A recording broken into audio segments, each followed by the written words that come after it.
Kamu pikir lobi ini bengkel? Cepat pergi dari sini atau saya panggil satpam.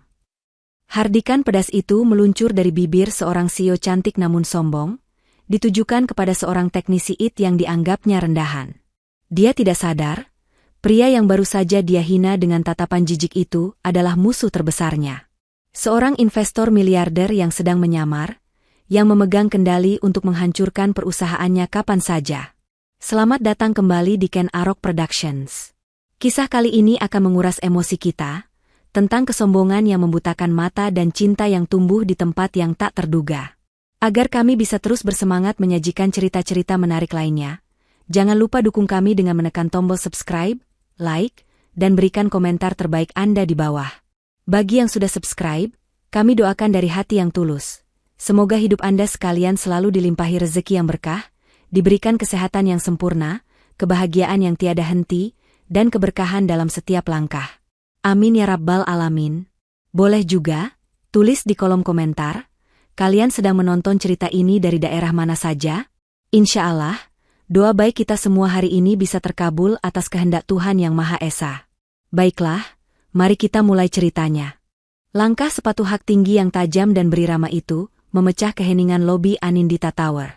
Pagi itu, di jantung kawasan bisnis Sudirman, Jakarta, kesibukan seharusnya sudah dimulai. Namun di lobi utama perusahaan properti mewah itu, suasana terasa tegang. Semua karyawan yang tadinya bercengkrama ringan, langsung terdiam kaku, menundukkan pandangan mereka ke lantai marmer yang mengkilap. Mereka tahu siapa yang datang. Kania Anindita. CEO muda berusia 28 tahun, pewaris tunggal Anindita Group. Wajahnya cantik bagai porselen mahal, dibingkai rambut hitam legam yang disanggul sempurna. Hari ini, ia mengenakan setelan kerja berwarna krem yang harganya mungkin setara dengan gaji tahunan seorang manajer. Aura kekuasaan dan sikap dinginnya begitu kental, membuat suhu lobi seakan turun beberapa derajat. Langkahnya terhenti mendadak di tengah lobi. Matanya yang tajam menatap lurus ke arah lift karyawan. Di sana, seorang pria parubaya, kepala divisi pemasaran bernama Pak Bima, sedang berdiri gelisah memegang setumpuk dokumen. Pak Bima, panggil Kania. Suaranya pelan, namun menusuk gendang telinga siapa saja yang mendengarnya. Pak Bima langsung pucat pasi. Iya, Bu Kania. Kania berjalan pelan mendekatinya. Laporan yang Anda kirim tadi malam. Apakah Anda membacanya sebelum mengirimkannya ke saya? Sesudah, Bu. Itu. Sudah? Kania memotong cepat. Anda yakin? Ada salah ketik di halaman 3 paragraf kedua. Dan data penjualan kuartal lalu tidak sesuai dengan data di sistem pusat. Anda mau merusak citra perusahaan ini dengan laporan sampah seperti itu. Kania mengatakannya tanpa berteriak. Justru nada bicaranya yang datar dan dingin itulah yang membuat lutut Pak Bima serasa lemas. Puluhan pasang mata karyawan lain melirik takut-takut, namun tak ada yang berani membela. Ini adalah pemandangan biasa. Saya tidak mau lihat wajah Anda sampai laporan itu benar. Lanjut Kania, matanya menatap rendah pria yang usianya jauh di atasnya itu. Ulangi semuanya. Dan jika sampai jam makan siang berkas revisi itu belum ada di meja saya, anggap saja ini hari terakhir Anda bekerja di sini. Tanpa menunggu jawaban, tanpa sedikit pun mengubah ekspresinya, Kania memutar tubuhnya.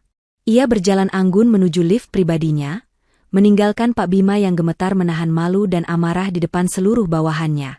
Itulah Kania Anindita. Dijuluki Ratu SSCBD, bukan tanpa alasan.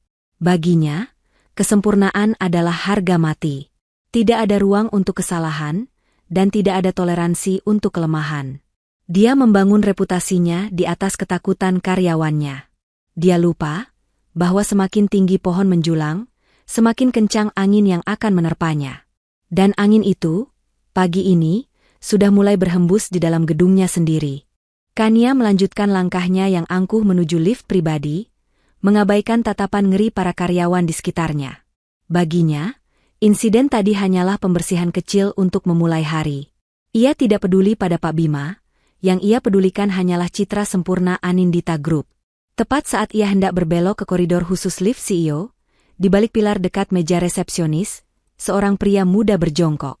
Dia adalah Aditya Pratama. Pria itu mengenakan seragam biru dongker sederhana bertuliskan Cakrawala Digital, nama perusahaan alidaya yang menangani teknologi informasi di gedung itu. Wajahnya yang tenang tampak fokus pada panel jaringan yang terbuka di dinding. Beberapa kabel dan alat-alat kecil tersebar di sekitarnya. Aditya baru saja menyelesaikan perbaikan gangguan koneksi internet di lantai eksekutif.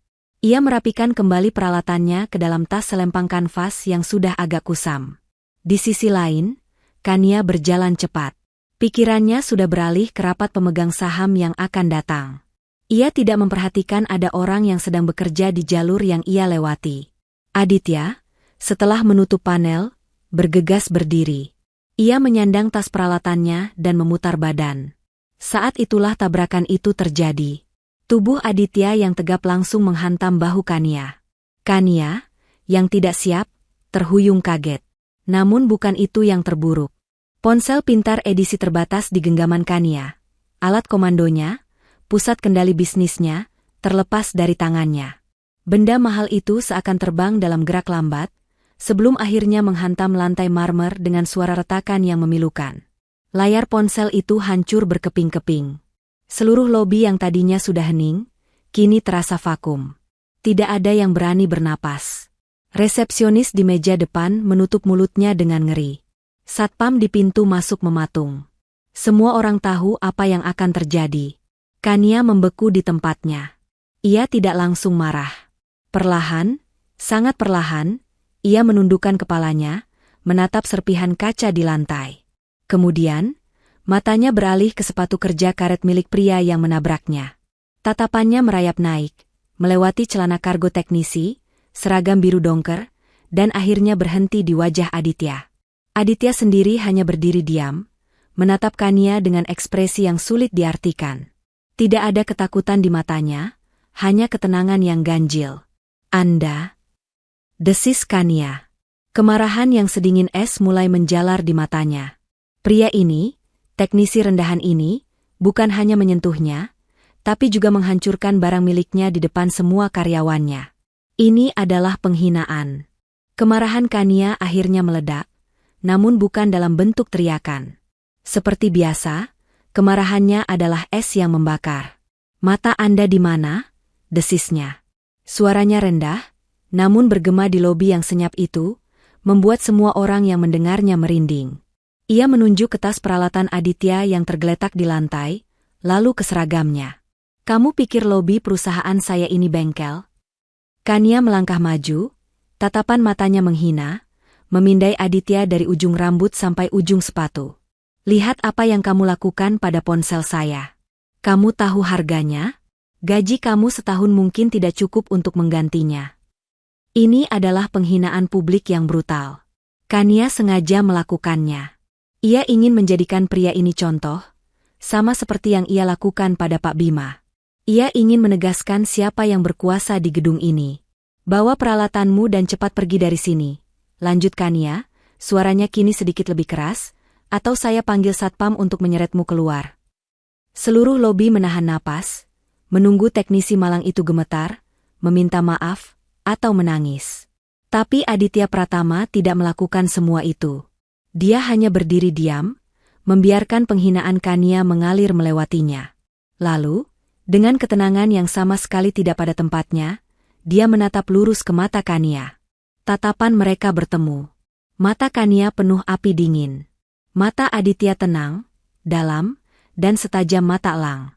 Ada sesuatu dalam tatapan itu yang membuat lidah Kania keluh sesaat. Itu bukan tatapan takut seorang bawahan. Itu tatapan setara. "Maaf, Bu," kata Aditya. Suaranya jelas dan tidak bergetar. "Saya hanya menjalankan tugas." "Hanya itu. Tidak ada, maafkan saya, Bu, saya tidak sengaja." "Tidak ada, tolong jangan pecat saya." Jawaban singkat dan tatapan tenang itu menyulut kemarahan Kania ke level yang baru. Beraninya seorang teknisi rendahan menatapnya seperti itu. "Tugas?" Kania tertawa sinis. "Tugasmu adalah menyingkir dari hadapan orang penting. Kamu." Ia mengangkat tangannya, telunjuknya menuding lurus ke wajah Aditya, persis seperti seorang ratu yang akan menjatuhkan hukuman. Saya tidak peduli siapa kamu. Pergi dari gedung saya. Sekarang. Aditya tidak bergeming di bawah tudingan itu. Dia hanya mengangguk sekali. Dengan gerakan yang tidak terburu-buru, ia berjongkok.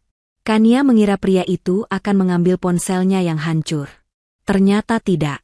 Aditya malah meraih sebuah obeng kecil yang tadi terjatuh dari tasnya. Ia memasukkannya kembali ke dalam tas, menyandangnya di bahu, lalu berdiri tegak. Dia menatap Kania untuk terakhir kalinya, tatapan yang bertahan sepersekian detik lebih lama dari yang seharusnya. Tatapan yang membuat Kania merasa ganjil. Seolah dialah yang sedang dinilai. Kemudian, tanpa sepatah kata pun lagi, Aditya Pratama berbalik badan dan berjalan santai keluar dari lobi megah Anindita Tower, meninggalkan Kania yang berdiri mematung dengan telunjuk yang masih teracung di udara. Kania menarik napas tajam. Tangannya yang terkepal gemetar karena amarah. Kurang ajar. Beraninya pria itu pergi begitu saja. Dengan gerakan kasar, Kania mengambil ponselnya yang hancur di lantai dan berderap masuk ke dalam lift pribadinya, membanting tombol penutup pintu. Di dalam kotak baja yang membawanya naik, Kania bersumpah. Ia akan mencari nama teknisi itu dan memastikan dia tidak akan pernah lagi mendapat pekerjaan di Jakarta. Pintu lift pribadi berdenting pelan, terbuka langsung di ruang kerja Kania yang mewah di lantai paling atas.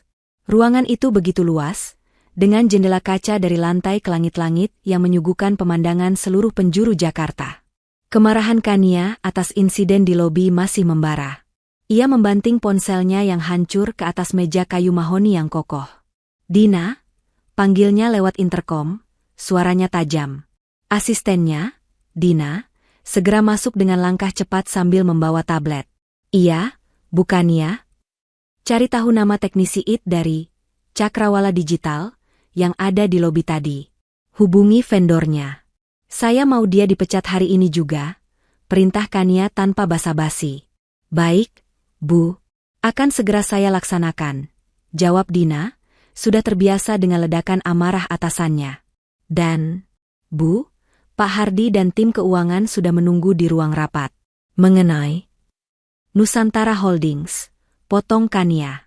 Wajahnya langsung mengeras. Kemarahan pribadinya sirna, digantikan oleh awan gelap masalah yang jauh lebih besar. Inilah sumber kegelisahan Kania yang sebenarnya selama beberapa minggu terakhir. Kania masuk ke ruang rapat pribadinya. Di sana, Direktur Keuangan, Pak Hardi, dan beberapa eksekutif puncaknya sudah duduk dengan wajah tegang. Di layar besar di depan, sebuah grafik menunjukkan pergerakan saham Anindita Group. "Mereka bergerak lagi tadi pagi, Bu," lapor Pak Hardi, suaranya berat. 15 menit setelah pasar dibuka. "Mereka membeli lagi 2% saham kita melalui beberapa sekuritas berbeda. Agresif sekali." Kania menatap layar itu, tangannya terkepal di sisinya. Nusantara Holdings.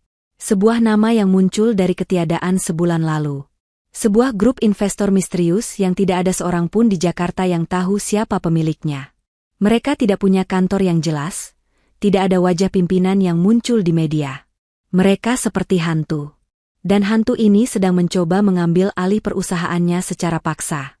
Setiap hari, perlahan tapi pasti, mereka membeli saham Anindita Group di pasar terbuka. Mereka memborongnya dengan harga tinggi, menunjukkan bahwa uang bukan masalah bagi mereka. "Siapa pimpinan mereka?" tanya Kania, suaranya dingin. Pak Hardi menggeleng. "Masih buntu, Bu. Tim intelijen bisnis kita sudah mencoba melacak aliran dananya. Semuanya berputar di beberapa perusahaan cangkang di luar negeri sebelum akhirnya menghilang. Ini operasi yang sangat rapi. Siapapun orang ini, dia tahu cara bersembunyi." Kania memijat pelipisnya. Ini yang paling ia benci, ketidaktahuan. Ia bisa melawan musuh yang ia lihat. Tapi bagaimana ia bisa melawan bayangan? "Mereka sengaja bermain-main dengan kita," desis Kania. "Mereka ingin kita panik. Mereka ingin kita membuat kesalahan." Ia menatap satu persatu wajah tegang di ruang rapat itu. "Saya tidak mau lihat ada yang panik. Tetap jalankan operasional seperti biasa. Hardi, siapkan dana darurat. Kita akan beli kembali saham kita sebanyak yang kita bisa saat mereka lengah. Tapi Bu, Itu akan menguras cadangan kas kita. Protes Hardy. Lakukan saja, bentak Kania. Saya tidak membangun perusahaan ini dari nol, hanya untuk menyerahkannya pada pengecut yang bersembunyi di balik nama samaran. Kania berdiri tegak, memancarkan aura kekuasaan yang mutlak. Cari tahu siapa dia. Saya tidak peduli berapa biayanya. Saya mau satu nama. Saya mau satu wajah. Saya akan hancurkan Nusantara Holdings ini sampai ke akarnya. Para eksekutif mengangguk kaku. Ratu SSCBD telah memberikan titahnya. Tapi jauh di dalam hatinya, di balik topeng kesombongan dan kendalinya, Kania Anindita merasakan sesuatu yang sudah lama tidak ia rasakan. Rasa takut. Malam itu, Kania tidak bisa tenang. Rapat yang menegangkan tentang Nusantara Holdings menguras seluruh energinya. Angka-angka di layar terus berputar di kepalanya, bercampur dengan bayangan wajah tenang si teknisi IT yang kurang ajar itu. Merasa muak dengan udara pendingin kantornya yang kaku, ia melakukan sesuatu yang jarang ia lakukan di hari kerja. Ia menyetir mobilnya sendiri, tanpa sopir. Ia tidak pergi ke apartemennya yang mewah di bilangan Senayan. Ia juga tidak pergi ke restoran mahal untuk melepas penat. Mobilnya melaju, membelah kemacetan Jakarta, menuju sebuah jalan yang lebih teduh di kawasan Menteng. Ia berhenti di depan sebuah bangunan tua bergaya kolonial Belanda yang terawat baik. Papan nama kecil di depannya bertuliskan, Panti Asuhan Harapan Bunda. Ini adalah satu-satunya tempat di dunia di mana Kania Anindita menanggalkan baju zirah, Ratu S.-nya. Almarhumah ibunya dulu dibesarkan di sini. Kania melanjutkan tradisi ibunya sebagai donatur utama, namun ia melakukannya diam-diam. Tidak ada media, tidak ada publisitas. Ini adalah taman rahasianya, satu-satunya koneksi ke sisi lembut dirinya yang telah lama ia kubur. Saat ia masuk melewati gerbang kecil di samping, ia disambut oleh tawariang anak-anak dari aula serbaguna di taman belakang. Kania tersenyum tipis, pemandangan yang selalu menghangatkan hatinya. Ia berniat langsung menemui Ibu Santi, pengurus panti, di kantornya. Namun, saat ia melewati aula, sesuatu menghentikan langkahnya. Bukan tawa anak-anak yang biasa. Tapi ada suara tawa yang bercampur dengan penjelasan teknis yang rumit, namun disampaikan dengan cara yang jenaka. Kania melirik penasaran dari balik jendela besar. Di dalam ruangan sederhana itu, belasan anak-anak duduk melingkar di lantai, menatap penuh kagum pada beberapa laptop tua yang diletakkan di tengah. Dan di antara mereka, duduk bersila dengan santai, adalah seseorang yang tidak pernah Kania duga akan ia temui di tempat ini. Aditya Pratama. Pria itu tidak lagi mengenakan seragam teknisi. Ia hanya memakai kaos oblong hitam polos dan celana jeans. Rambutnya sedikit berantakan, dan senyum hangat tersungging di wajahnya. Nah, lihat, kata Aditya, jarinya menunjuk ke layar. Kalau kita masukkan kode, perintah maju, lalu, perintah belok kanan, si kucing oranye ini akan bergerak. Gampang, kan? Kalian baru saja jadi programmer. Anak-anak bersorak gembira. Kania membeku di tempatnya. Jantungnya serasa berhenti berdetak sesaat. Apa yang dilakukan teknisi itu di sini? Mengajar coding? Di panti asuhan miliknya? Dia melihat Aditya dengan sabar membimbing seorang anak perempuan kecil yang kebingungan, menuntun jari anak itu di atas papan ketik. Tidak ada jejak ketenangan angkuh seperti di lobi tadi pagi. Yang ada hanya kelembutan dan antusiasme yang tulus. Pemandangan itu terasa surreal. Pria yang pagi tadi ia hina habis-habisan karena dianggap rendah, kini duduk di hadapannya, membagikan ilmu yang jelas-jelas berharga kepada anak-anak yang membutuhkan. Tiba-tiba, Aditya mendongak, seolah merasakan ada yang mengawasi. Matanya bertemu sekilas dengan mata Kania yang terkejut di balik jendela. Senyum di wajah Aditya memudar, berganti dengan ekspresi terkejut yang singkat, sebelum akhirnya kembali tenang. Kania, tertangkap basah, merasa panik. Buru-buru ia membuang muka dan berjalan cepat menjauh dari aula, menuju mobilnya. Ia tidak jadi bertemu Ibu Santi. Sepanjang perjalanan pulang, pikirannya kacau balau. Citra Aditya yang sedang tertawa bersama anak-anak panti terus terbayang. Siapa sebenarnya pria itu? Kania melajukan mobilnya dengan pikiran yang berkecamuk. Siapa teknisi itu? Mengajar anak-anak panti? Panti asuhan yang sama dengan tempat ibunya dibesarkan? Kebetulan macam apa ini? Wajahnya yang tenang saat mengajar, kontras dengan tatapan tajamnya yang penuh perlawanan di lobi tadi pagi. Dua citra itu bertabrakan di benaknya, membuatnya pusing.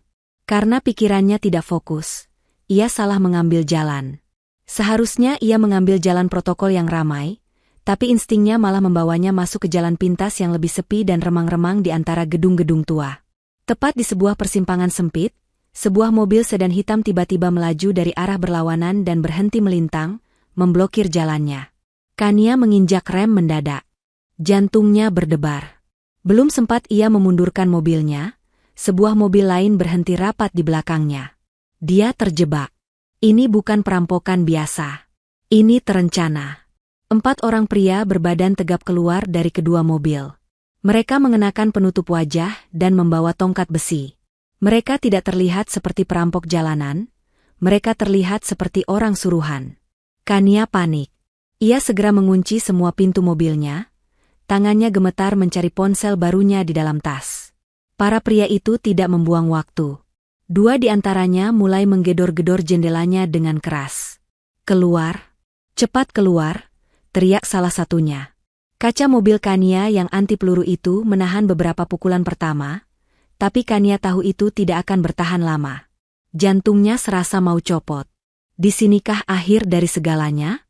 Salah satu preman mengangkat tongkat besinya tinggi-tinggi, siap menghancurkan kaca di sisi pengemudi.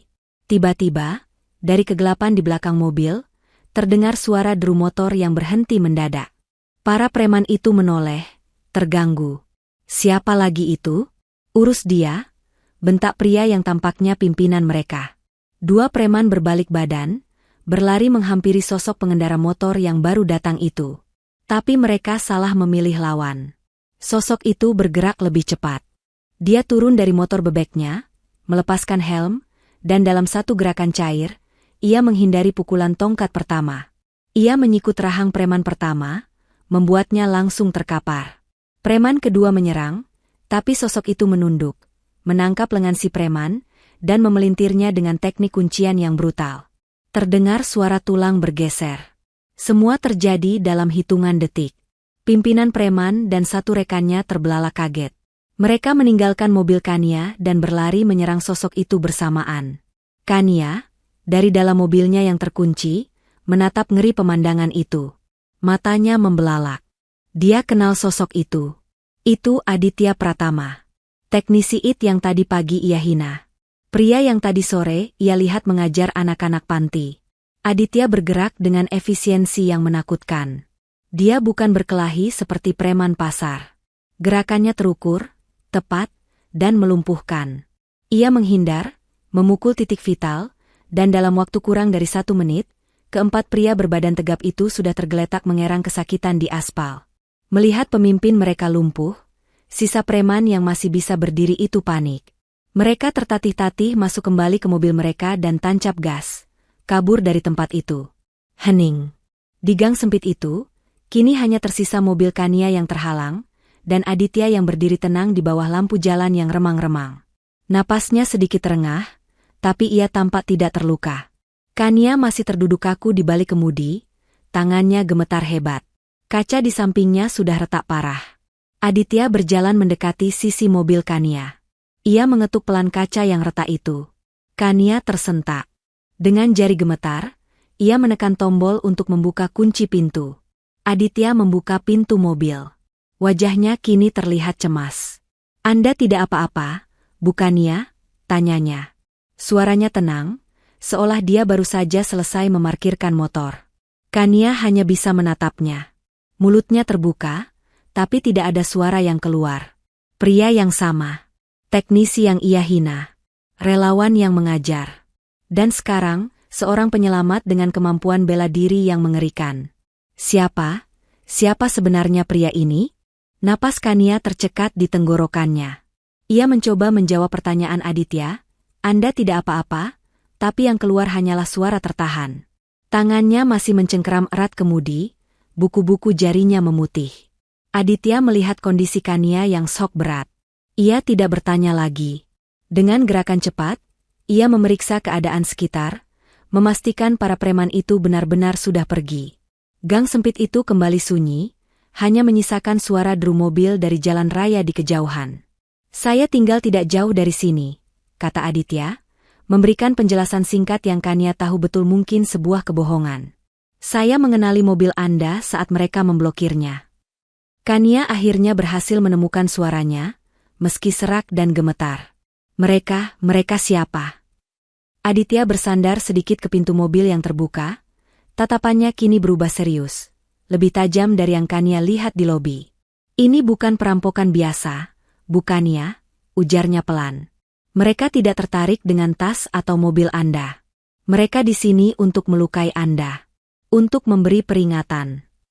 Peringatan? Peringatan dari siapa? Aditya terdiam sejenak, seolah menimbang-nimbang seberapa banyak yang harus ia katakan. Saya seorang teknisi, katanya. Pekerjaan saya membuat saya melihat banyak hal di balik layar. Saya memperbaiki jaringan, saya mengurus server. Dan kadang, saya melihat data yang seharusnya tidak saya lihat. Jantung Kania berdebar semakin kencang. Apa yang kamu lihat? Ada kebocoran di perusahaan Anda, lanjut Aditya.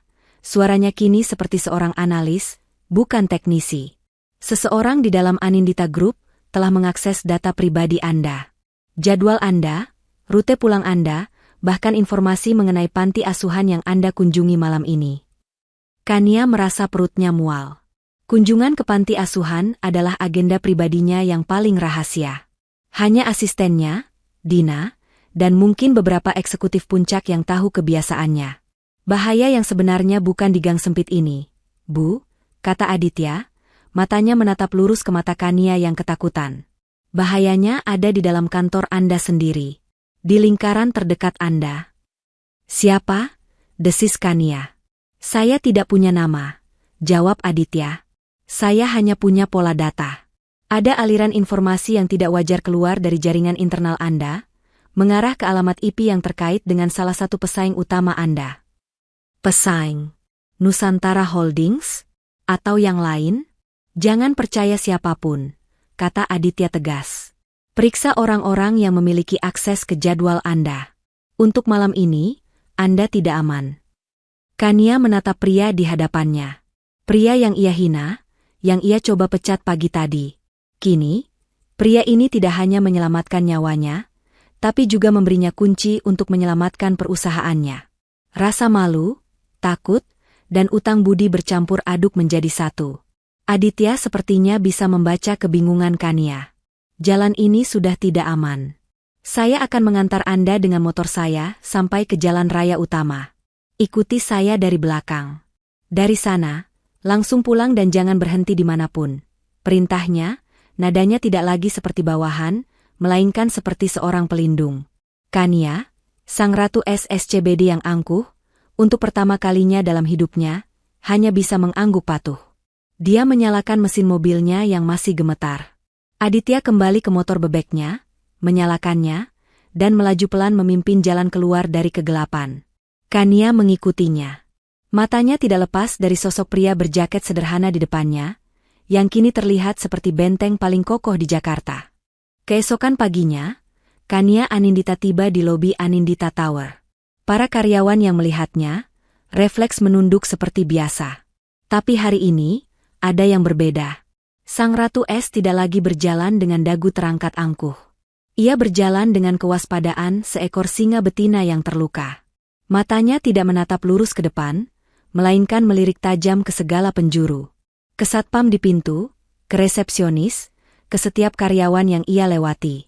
Insiden di gang sempit itu telah meretakkan topeng kesempurnaannya. Peringatan Aditya tentang pengkhianat dari dalam bergema di telinganya. Setibanya di ruangannya, asistennya, Dina, menyapanya. Pagi, Bu.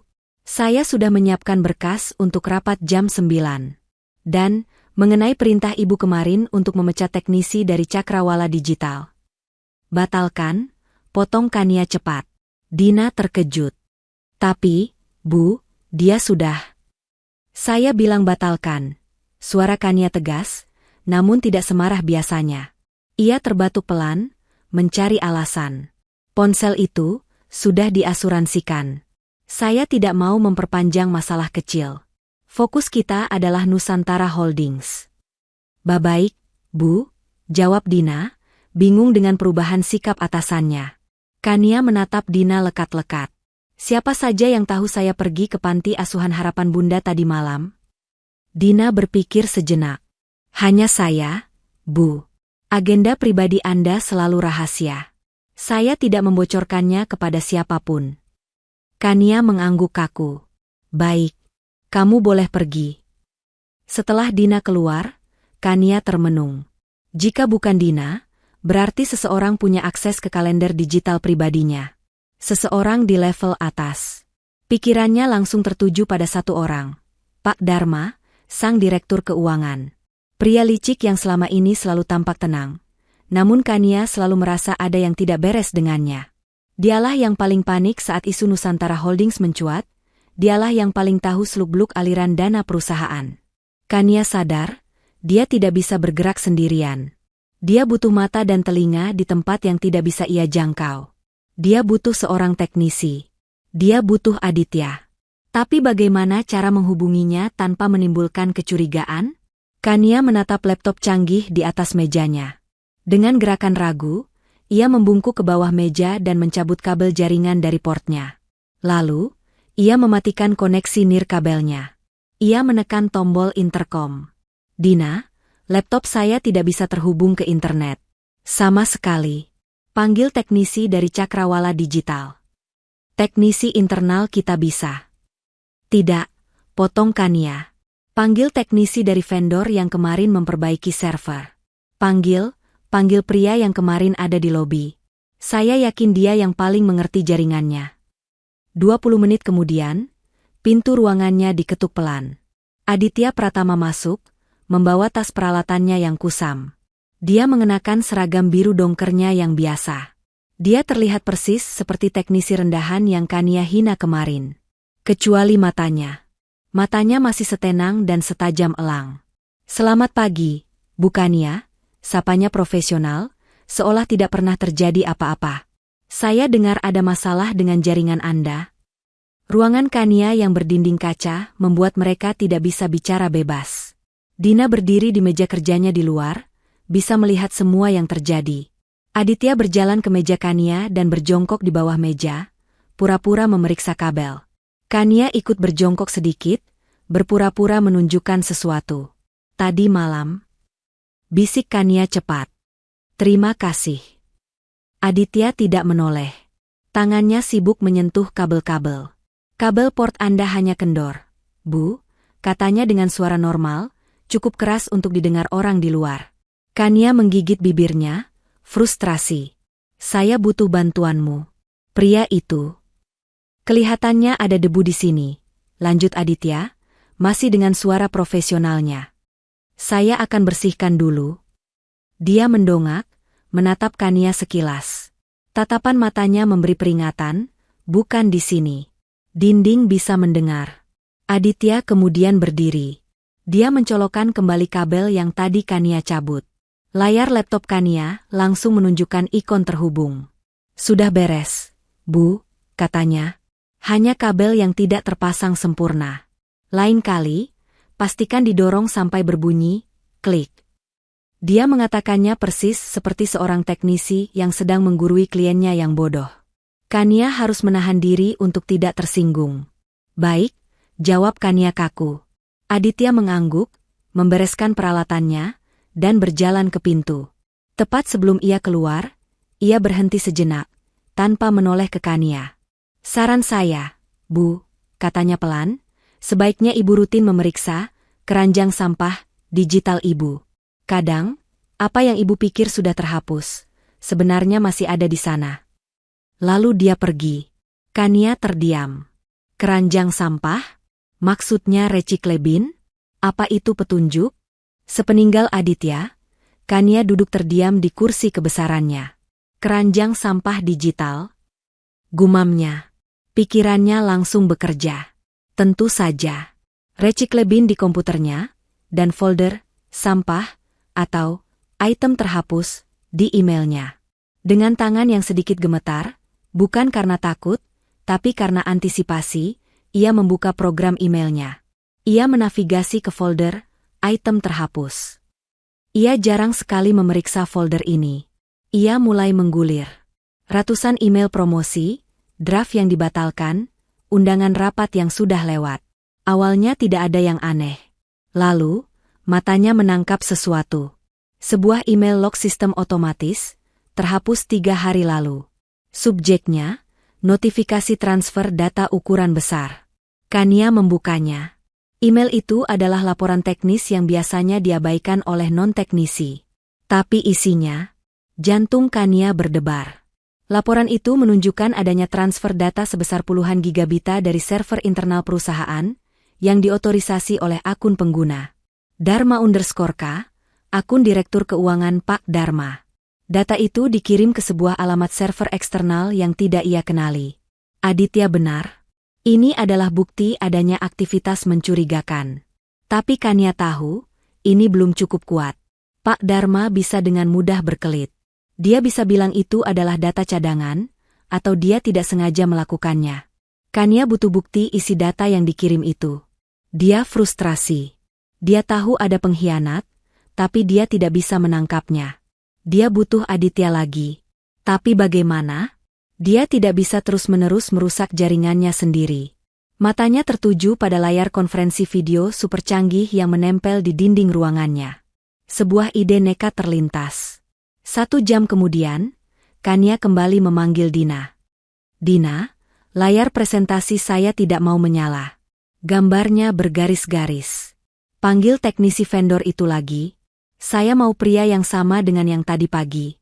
Dia satu-satunya yang mengerti sistem saya. Dina tampak sangat bingung dengan obsesi baru atasannya pada teknisi spesifik itu, tapi ia hanya bisa menjawab, "Baik, Bu." Aditya tiba 30 menit kemudian. Wajahnya tetap tenang, seolah dia memang teknisi sibuk yang dipanggil bolak-balik. "Masalah lagi, Bu?" tanyanya profesional. Layar itu, tunjukannya, mencoba terdengar kesal. "Saya ada rapat penting dan benda mahal itu tidak berfungsi." Aditya berjalan ke arah layar besar itu. Dia membuka panel kecil di sampingnya, menyambungkan laptop diagnostiknya. Kania memperhatikannya dari meja kerjanya. Dia pura-pura sibuk membaca dokumen, tapi matanya tidak lepas dari pantulan Aditya di jendela kaca. Aditya bekerja dalam diam selama beberapa menit. Dia mengetik sesuatu, layar itu berkedip, lalu menyala normal. Hanya konfigurasinya yang salah atur. "Bu," katanya sambil berbalik. Dia mulai membereskan peralatannya. Dia mengambil laptopnya, memasukkan beberapa kabel ke dalam tasnya. Lalu, saat ia merogoh saku seragamnya untuk mengambil sesuatu, tangannya tampak, sengaja, menyenggol tas peralatannya yang setengah terbuka.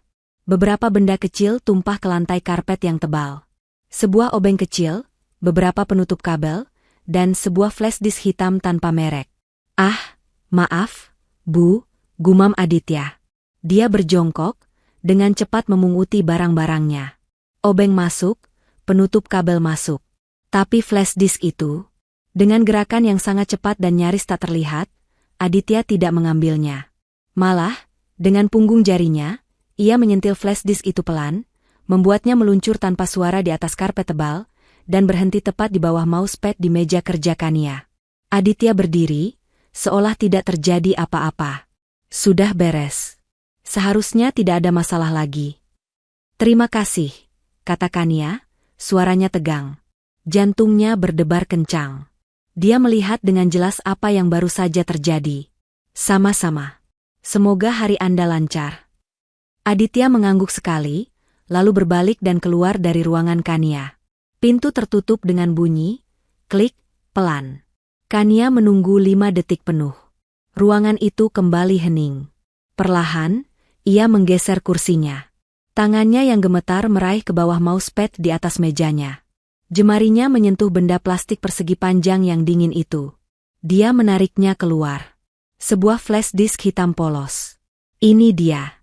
Ini pasti bukti yang ia butuhkan. Bantuan tak terduga dari musuh yang ia ciptakan sendiri. Kania menatap flash disk hitam di telapak tangannya. Benda kecil itu terasa berat, seberat nasib perusahaannya. Pikirannya berpacu. Sebagai seorang CEO, aturan pertama yang ia tanamkan adalah, jangan pernah mencolokkan perangkat asing ke jaringan perusahaan. Itu adalah bunuh diri keamanan siber. Tapi ini dari Aditya. Pria yang sama yang menyelamatkan nyawanya.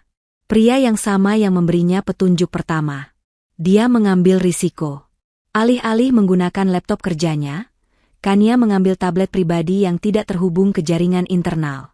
Dengan adaptor khusus, ia menyambungkan flash disk itu. Satu folder muncul. Isinya membuat darah Kania mendidih. Itu bukan hanya data transfer biasa. Itu adalah salinan dari semua dokumen yang dicuri. Strategi penawaran proyek mewah Anindita Group di Menteng. Salinan kontrak rahasia. Laporan keuangan internal yang belum diaudit. Dan yang paling parah, folder berjudul Aset Pribadi KN. Isinya adalah semua jadwal pribadi Kania selama 3 bulan terakhir, rute perjalanannya, bahkan data medisnya. Termasuk jadwal kunjungannya ke panti asuhan malam itu. Lalu, ada satu berkas audio. Dengan tangan gemetar, Kania memutarnya. Suara yang terdengar adalah rekaman percakapan telepon. Kania langsung mengenali salah satu suara itu. Itu adalah suara licin Pak Dharma, direktur keuangannya. Tenang saja, terdengar suara Pak Dharma. Semua data sudah saya kirim. Posisi tawar kita kuat. Nusantara Holdings akan kesulitan menelan mereka jika kita serang dari samping. Suara lain, suara pria yang berat dan asing, menjawab, bagus. Dan bagaimana dengan si Ratu S itu? Dia terlalu merepotkan. Sudah diatur, jawab Pak Dharma, dan Kania merasa mual mendengarnya. Anak buah kita akan menyambutnya, malam ini di rute sepi yang biasa dia lewati. Hanya untuk memberinya sedikit pelajaran agar tidak terlalu sombong. Cukup. Kania mencabut flash disk itu. Wajahnya pucat pasi, tapi matanya memancarkan amarah yang dingin dan mematikan. Penghinaan di lobi, penyelamatan di gang sempit, ancaman dari Nusantara Holdings, semuanya kini terhubung. Pak Dharma bukan hanya membocorkan data, dia juga terlibat dalam percobaan penyerangan terhadap dirinya. Kania tidak lagi membuang waktu. Dia menekan tombol intercom. Dina, panggil seluruh kepala dewan direksi. Adakan rapat umum pemegang saham luar biasa. Sekarang juga. Batalkan semua jadwal lain. 1 jam kemudian, seluruh petinggi Anindita Group berkumpul di ruang rapat utama. Wajah mereka tegang, mengira ini adalah pengumuman kebangkrutan akibat serangan Nusantara Holdings. Pak Dharma duduk di sebelah kanan Kania, wajahnya terlihat paling tenang, bahkan ada senyum tipis tersembunyi. Kania berdiri di ujung meja. Dia tidak membuang waktu. Selamat siang, katanya, suaranya sedingin es. Rapat ini diadakan karena kita menemukan seekor ular berbisa di dalam perusahaan ini. Tanpa basa-basi, Kania menyambungkan tabletnya ke proyektor utama. Dia memutar rekaman audio itu. Seluruh ruangan hening. Suara Pak Dharma yang sedang merencanakan kejahatan itu menggema memenuhi ruangan. Pak Dharma langsung pucat seperti mayat. Itu rekayasa. Itu fitnah. Bukan ya, Anda tidak bisa. Fitnah? Kania memotong. Dia menampilkan salinan data transfer. Apa ini juga fitnah, Pak Dharma? Rencana strategis kita? Data pribadi saya? Anda menjual perusahaan ini sekaligus mencoba mencelakai saya. Kania menekan tombol, dan 2 orang satpam berbadan tegap masuk ke ruangan. Pak Dharma, kata Kania, menatap lurus ke mata pria yang kini gemetaran itu. Mulai detik ini, Anda dipecat secara tidak hormat. Seluruh aset Anda di perusahaan dibekukan. Tim hukum saya akan menghubungi Anda untuk tuntutan pidana. Kania, kamu tidak bisa. Bawa dia keluar, perintah Kania kepada satpam. Pak Dharma diseret keluar ruangan, meninggalkan keheningan yang mencekam. Kania menarik napas panjang.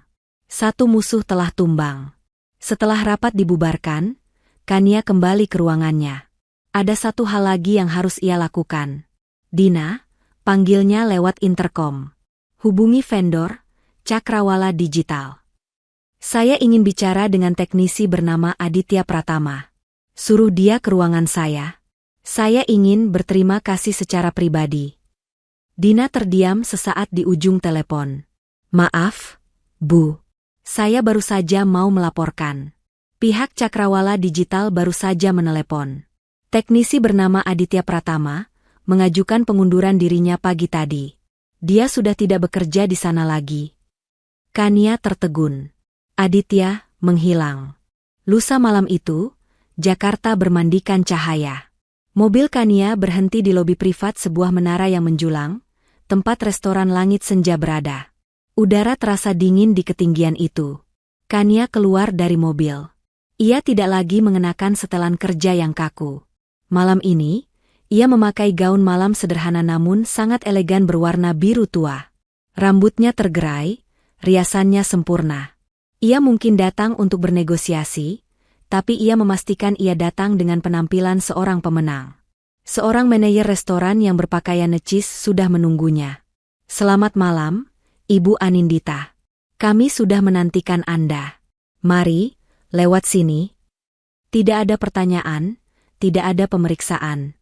Mereka sudah tahu siapa dia. Kania dibawa melalui lift pribadi yang membawanya langsung ke lantai paling atas. Pintu lift terbuka, menyajikan pemandangan restoran yang hening dan mewah. Tapi dia tidak dibawa ke ruang makan utama. Manajer itu membawanya ke sebuah koridor terpencil. Di ujung koridor itu, sebuah pintu kayu jati ganda yang kokoh berdiri menjulang. Di atasnya terukir plakat kuningan, Purnama. Tamu Anda sudah menunggu di dalam, Bu, kata manajer itu, suaranya penuh hormat. Terima kasih, jawab Kania singkat. Jantungnya berdebar kencang, memompa adrenalin ke seluruh tubuhnya. Inilah saatnya. Dia menarik napas dalam-dalam, menegakkan punggungnya. Aura Ratu Es kembali menyelimutinya, menjadi perisai terakhirnya. Dia mendorong pintu berat itu.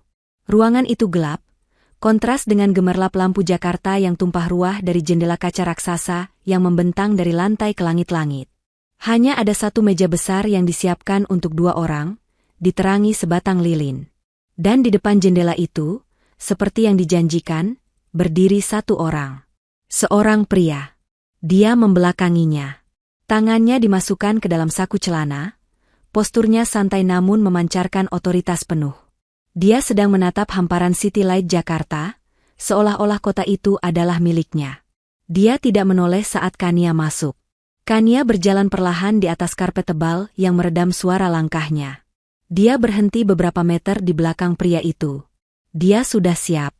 Dia sudah menyiapkan 100 argumen, 100 gertakan, 100 strategi negosiasi. Dia siap menghadapi taipan tua licik atau pesaing buas yang ingin melahapnya. Selamat malam, kata Kania. Suaranya ia paksakan agar terdengar mantap dan dingin. Saya Kania Anindita. Anda ingin bertemu saya? Pria itu tidak langsung menjawab. Keheningan di antara mereka terasa begitu pekat. Lalu, dengan gerakan yang sangat pelan, pria itu berbalik. Wajahnya perlahan-lahan beralih dari bayang-bayang, tersapu oleh cahaya lilin di meja. Dunia Kania Anindita berhenti berputar. Napasnya tercekat di tenggorokan. Seluruh argumen yang telah ia siapkan menguap dari kepalanya. Kakinya terasa lemas, dan ia hampir terhuyung. Itu tidak mungkin. Di hadapannya, berdiri seorang pria yang ia kenali dengan sangat baik, namun juga terasa begitu asing. Bukan lagi seragam biru dongker dan tas peralatan kusam. Pria itu mengenakan setelan jas customade berwarna arang yang harganya jelas lebih mahal dari mobil Kania. Rambutnya ditata rapi ke belakang. Wajahnya tetap tenang, namun tatapan matanya, tatapan elang yang dulu ia lihat di lobi dan di gang sempit itu, kini terlihat 1000 kali lebih tajam, penuh percaya diri, dan berkuasa. Dia menatap Kania, bibirnya menyunggingkan senyum tipis yang penuh ironi. Itu adalah Aditya Pratama. Kania hanya bisa berdiri mematung. Kata-kata tersangkut di tenggorokannya. Otaknya berusaha keras memproses kenyataan yang ada di hadapannya. Teknisi IT rendahan. Pria yang ia hina di depan umum. Penyelamatnya di gang sempit. Relawan di panti asuhan. Dan sekarang, miliarder misterius yang memegang nasib perusahaannya di ujung jari. Semua citra itu bertabrakan, menciptakan sebuah gambaran yang mustahil namun nyata. Aditya menarik kursi di seberang meja untuk Kania. Gerakannya santun seperti seorang bangsawan. Silakan duduk, Bu Kania. Atau, haruskah saya panggil Kania saja? Suaranya. Itu suara yang sama. Tenang, profesional.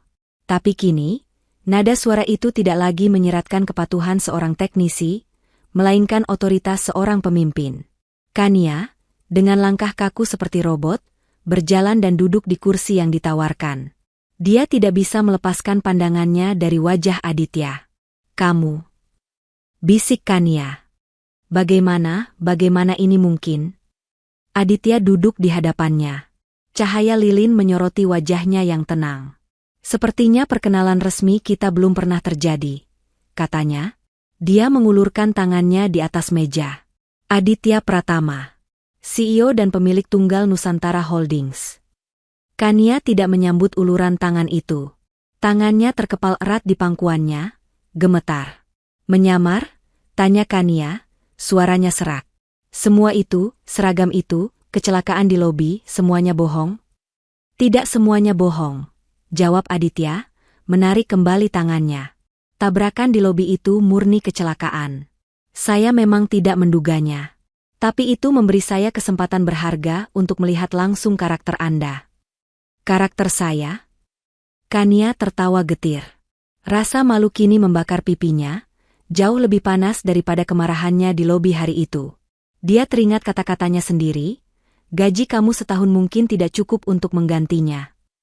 Ya Tuhan, saya perlu tahu dengan siapa saya berhadapan. Jelas Aditya, tatapannya kini serius. Anda tahu, Kania, ini bukan sekadar bisnis bagi saya. Ini pribadi. Pribadi? Apa maksudmu? Ayah saya, kata Aditya pelan, namun suaranya diisi dengan beban masa lalu. Namanya Bima Sakti Pratama. Mungkin Anda tidak kenal. Tapi ayah Anda, Pak Anindita, pasti sangat mengenalnya. Ayah saya pernah menjadi mitranya, puluhan tahun lalu. Aditya bersandar ke kursinya. Ayah Anda menghancurkannya. Dia mengambil semua yang dimiliki ayah saya. Ide, perusahaan, bahkan harga dirinya. Ayah saya meninggal dalam kemiskinan, sementara keluarga Anda membangun kerajaan di atas reruntuhan mimpinya. Kania terperangah. Dia tidak tahu apa-apa tentang ini. Ayahnya selalu digambarkan sebagai pahlawan, seorang perintis. Saya tumbuh dengan satu tujuan, lanjut Aditya. Untuk mengambil kembali apa yang seharusnya menjadi milik kami. Nusantara Holdings saya bangun dari nol, dengan sisa-sisa modal yang diselamatkan ibu saya. Dan target saya sejak awal adalah Anindita Group. Dia menatap Kania. Saya menyamar sebagai teknisi IT. Cara terbaik untuk melihat sistem internal, mencari kelemahan, dan yang terpenting, melihat karakter sang pewaris. Saya ingin tahu, apakah sang putri sama kejamnya dengan sang raja.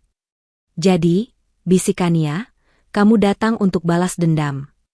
Awalnya, ya, kata Aditya. Rencananya adalah mengambil alih perusahaan Anda, memecahnya, dan menjualnya keping demi keping.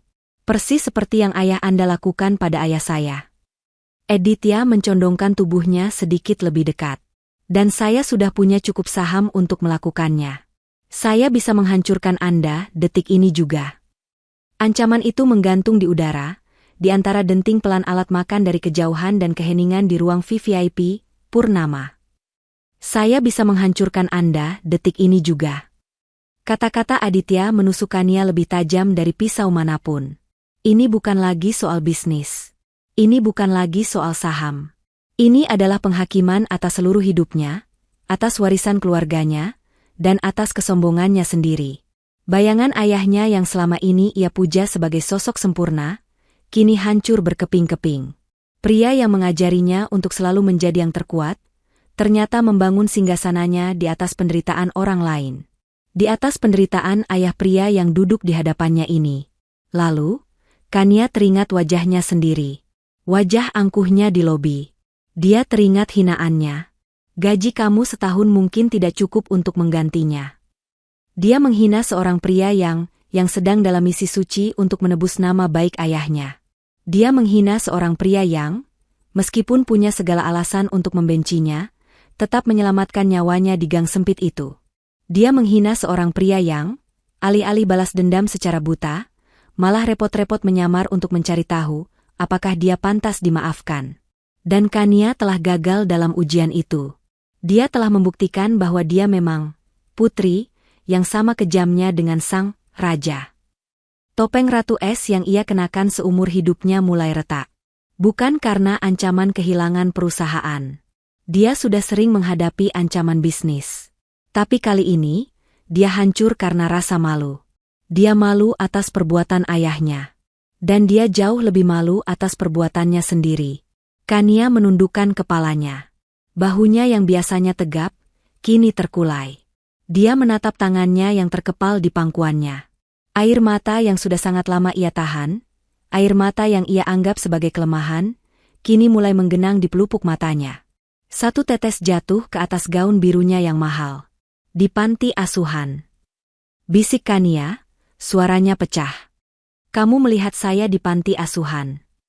Aditya terdiam, tidak menyangka Kania akan membahas itu. Ya. Kamu menyelamatkan saya di gang. Lanjut Kania, suaranya semakin gemetar. Kamu memberiku flash disk itu. Kamu sudah punya semua kekuatan untuk menghancurkanku sejak awal. Kenapa kamu membantuku? Saya juga bertanya-tanya hal yang sama, jawab Aditya pelan. Awalnya saya kira Anda adalah monster yang sama dengan ayah Anda.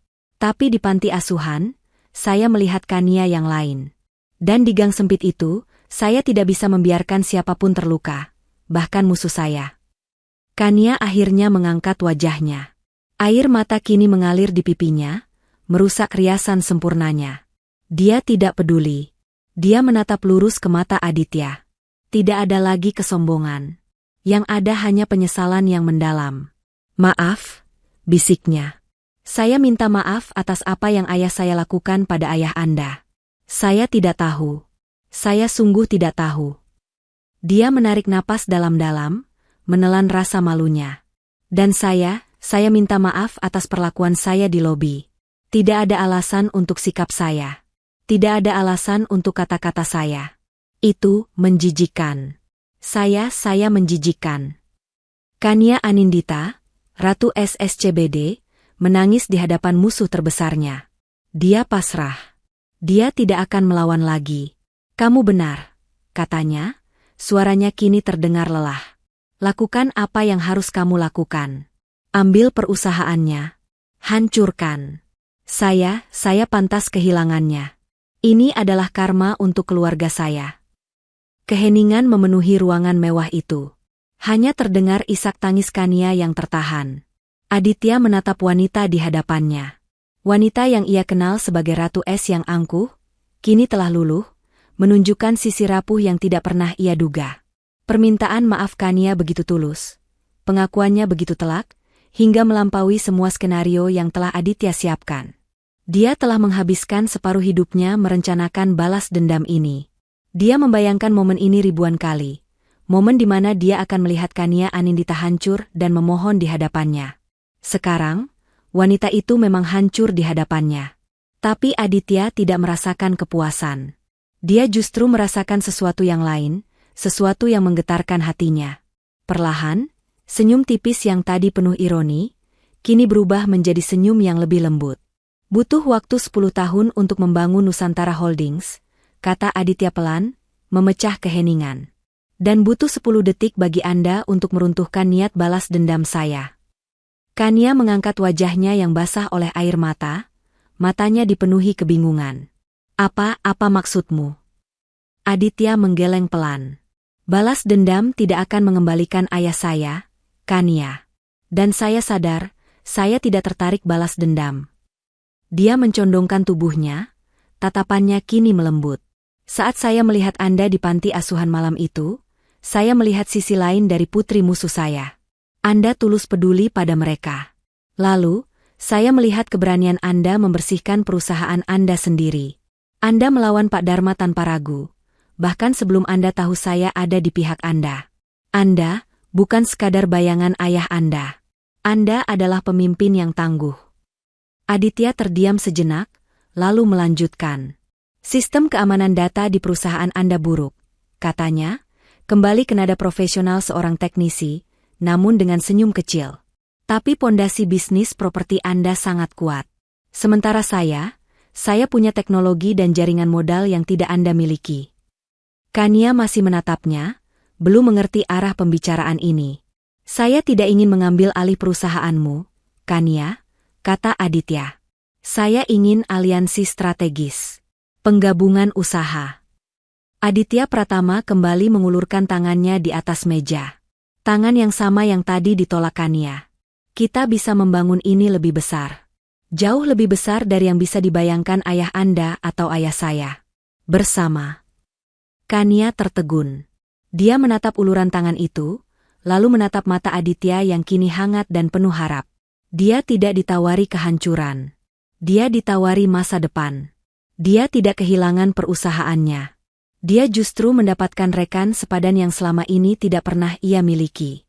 Perlahan, dengan tangan yang masih sedikit gemetar, Kania Anindita mengulurkan tangannya. Jemarinya yang dingin menyentuh jemari Aditya yang hangat dan kokoh. Mereka berjabat tangan. Di puncak kota Jakarta, di bawah tatapan ribuan lampu kota yang menjadi saksi, jabat tangan itu menyegel segalanya. Itu bukan hanya awal dari aliansi bisnis terbesar yang pernah ada di ibu kota. Itu adalah awal dari terbukanya sebuah kode. Kode hati yang terkunci rapat di balik kesombongan Sang Ratu S. 1 tahun telah berlalu. Suasana di panti asuhan Harapan Bunda kini jauh berbeda. Bangunannya sudah direnovasi total. Dinding yang dulu kusam kini berwarna cerah, dan taman belakang yang dulu sepi kini ramai dengan tawa anak-anak. Di salah satu sudut taman, di bawah pohon rindang, telah dibangun sebuah laboratorium komputer mini. Di dalam ruangan itu, Kania Anindita, atau lebih tepatnya, Kania Pratama, sedang duduk di kursi kecil, tertawa lepas. Tidak ada lagi setelan kaku atau sanggul yang sempurna.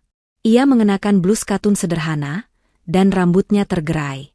Ia sedang membantu seorang anak perempuan kecil menggambar istana di layar komputer. Di jari manisnya, melingkar cincin emas putih yang berkilau. Dari pintu, Aditya Pratama tersenyum mengamati pemandangan itu. Dia baru saja selesai memasang beberapa unit komputer baru. Perusahaan gabungan mereka, An Group, Anindita Nusantara, telah merajai pasar properti dan teknologi di Jakarta. Namun kesuksesan terbesar mereka, bagi Kania, adalah tempat ini. Kania mendongak dan melihat suaminya. Ia tersenyum, senyum tulus yang kini begitu mudah ia berikan. Aditya berjalan menghampirinya, berlutut di sampingnya, dan merangkul bahunya. Semuanya berjalan lancar, Bu CEO, bisik Aditya, sedikit menggodanya. Kania bersandar pada bahu Aditya. Sempurna, Pak Teknisi, balasnya lembut. Sang Ratu SSCBD telah lama mencair. Di tempatnya, kini berdiri seorang Kania yang jauh lebih kuat. Seorang pemimpin yang dihormati bukan karena ketakutannya, tapi karena empatinya. Dia menatap Aditya, pria yang datang untuk balas dendam namun justru memberinya pengampunan. Pria yang ia hina serendah-rendahnya, namun justru mengangkatnya ke level kebahagiaan tertinggi. Dia tidak lagi memimpin dengan kesombongan, tapi dengan hati. Hati yang telah dibobol paksa oleh seorang teknisi IT misterius, yang ternyata adalah takdirnya. Demikianlah akhir dari kisah kita, Kode Hati Sang CEO. Sebuah cerita yang mengajarkan kita bahwa kesombongan adalah tabir yang menutupi kebenaran. Jangan pernah menilai seseorang hanya dari pakaian yang ia kenakan atau pekerjaan yang ia jalani. Karena bisa jadi, teknisi yang kita hina hari ini, adalah raja yang memegang takdir kita di masa depan. Terima kasih sudah setia menonton di Ken Arok Productions. Jika Anda menyukai cerita ini dan merasa terinspirasi, jangan lupa wujud dukungannya dengan menekan tombol subscribe, berikan like terbaik Anda, dan tinggalkan jejak di kolom komentar. Apa pelajaran terbesar yang bisa Anda ambil dari kisah Kania dan Aditya? Tuliskan pendapat Anda di bawah. Kami dari segenap tim Ken Arok Productions pamit undur diri. Sampai jumpa di cerita-cerita penuh drama dan inspirasi selanjutnya.